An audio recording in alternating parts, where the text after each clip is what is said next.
conditions. Brett? David, thank you. Breaking tonight, President Trump's comment casting doubt on NATO's commitment to the U.S. if something happened is prompting some pushback tonight overseas. This comes as the American leader and his Canadian counterparts spar over the U.S. effort to take control of at least part of Greenland. Senior White House correspondent Peter Doocy has details tonight live from the North Lawn. Good evening, Peter. Good evening, Brett. This is what people mean when they say that President Trump is creating a new world order. If a U.S. ally, even a close ally, has a problem with a U.S. foreign policy proposal, President Trump says he doesn't care, even when it's Canada. We're going to build the Golden Dome. But the president says Canada is against the Golden Dome being built over Greenland, even though the Golden Dome would protect Canada. Instead, they voted in favor of doing business with China, who will eat them up within the first year. That post follows a somewhat defiant response to recent Trump criticism of Canada from Prime Minister Mark Carney.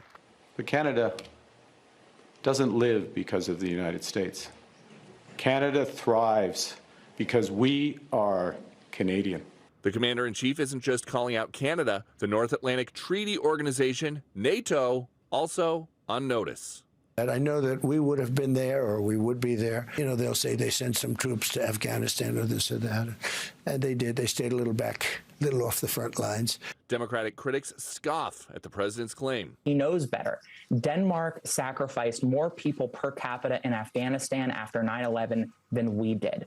Now that the dust has settled after arresting dictator Nicolas Maduro in Venezuela, the State Department is talking about reports the White House next wants regime change in Cuba. Quote, "It is in our national security interests for Cuba, which is 90 miles away from our shores, to be competently run by a democratic government and refuse to host our adversaries' military and intelligence services."